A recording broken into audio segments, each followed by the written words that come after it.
Hey guys, it's Steven on Infrared server. I try not to do videos on here when he's not here, but I just finished something amazing and I have to show you right now. Basically, we have this town here, and Infrared built this really sweet grandfather clock that he's going to show you in one of his videos. But the question arose, how can we get it to actually display the time? And on the Minecraft forums a couple weeks ago, I actually was helping somebody out with this, where they had a dot for each of the hours that would light up. Not at an actual hour interval, but every like couple seconds, you know, so it looked like a clock. So we wanted to make something that was a little more accurate. So I, playing around with this circle right here, kind of came up with this design, which you can see is, let's see, it's it's like 7 by 7, and then I cut out the corners to make it a circle. And it has 3 redstone torches for each of the hours from 12, 3, 6, and 9. And we were trying to, quit playing the note blocks, you guys.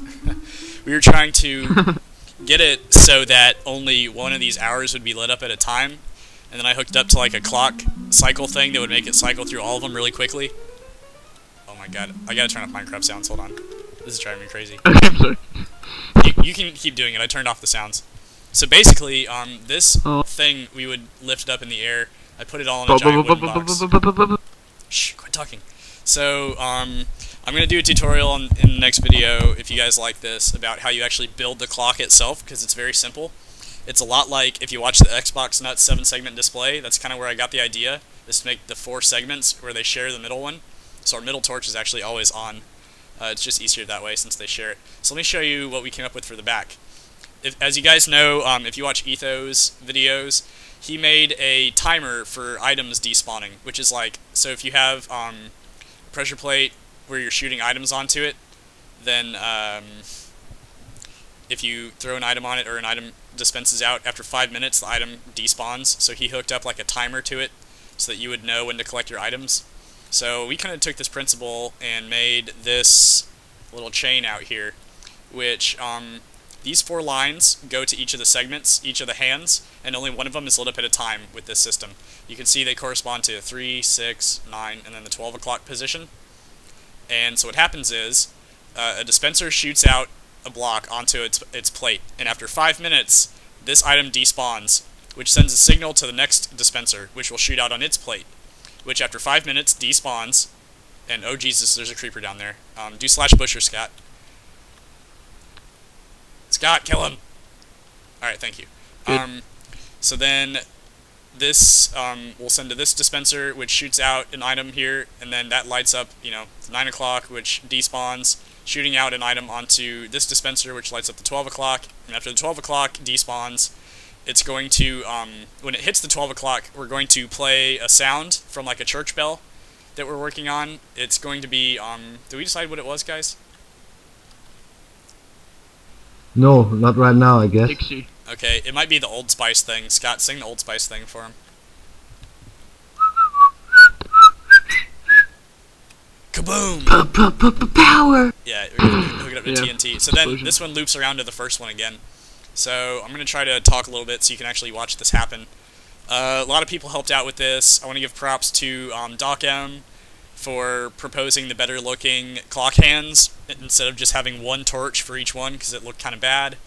Guy named xjokerhdx on the server talked about a really good way to make a what we have hooked up to these things is called an edge trigger. It detects when the signal changes and the dispenser outputs as necessary. It's a very simple one. It's kind of just like a NOT gate that hooks up to it. So thanks Joker for that. Thanks xboxnut for your 7-segment display, which helped me create the circuitry for this. It's very, very intimidating looking on the inside, but I'm going to show you in the next video. I don't want to show you right here, but I'm going to post, well, I can't post the save, so I'm going to build this in my single player world, and I'll post the save for you. Let's see, my brother Scott, who is cool, Hey. and everybody should subscribe to him on YouTube so that he'll actually make some videos, because he's pretty good with stuff. Don't let him BS you. SCOH117. Yeah, obviously thanks to Infrared for letting us play on the server and letting me film on the server. That's a big deal for me. giving me creative license and all that. What we're planning on doing with this, I'll talk while it is waiting to change. We're going to build this part underground. So all the dispensers underground, we're going to have 4 lines that go vertically upwards through a clock tower. You see my 4 lines right here because we can transmit redstone vertically very easily. And these will connect to our 4 segments in the clock tower. I have a way that you can make it so it stays in that box. Oh, come on, stairs, despawn already. Any minute now. I think they spawned like right when we started the video. Yeah, I guess. Do you just want to pick them up, Splitball? You have to go from the... Careful. Go from the top or the side, I don't know. Or destroy the glass and bring it back. There you go. Alright, see that? It shoots out this one, and then the time just changed. Can you fix that? Yeah, you retard. Get out of there. Get out of there. Do teleport somewhere. Get out. Get out. God. Alright. Okay. So this one will take a little, it'll take another, you're fine.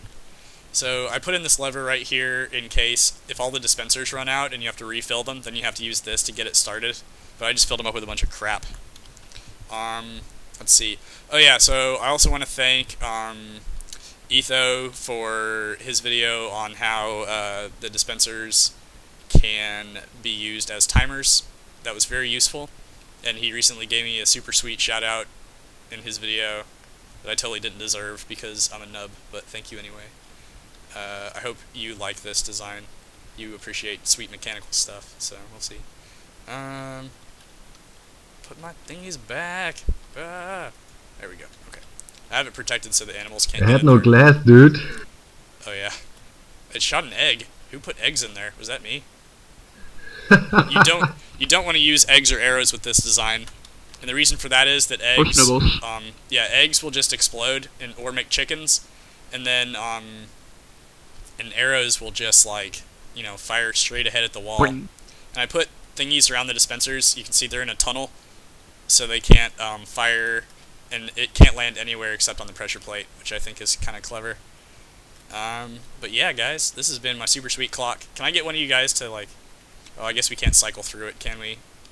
Basically, it does the whole thing in 5-minute intervals, and if you want to convert this to 15-minute intervals, you just put 3 pressure plates between each one instead of 1. Very simple. I'm not going to show you that because I want you to figure it out on your own. And 5-minute intervals make sense for Minecraft because of the day-night cycle. I think is like 10 minutes or something like that. I don't know. But yeah, quick little upload. Thank you guys for watching. I hope you enjoyed this. Thanks for all you guys on Ventrilo for joining me. Yeah. Yeah. Thanks, dude. YouTube. Yeah. Alright, Hey, guys. hey, let's go Shikazu. Alright, I might have to cut that out because I'm not supposed to put other people's music on here. Yeah. Oh. Thanks for watching. Don't forget to subscribe and subscribe to all my friends. I will put their links in the description so that you get to see all their cool stuff. And goodbye.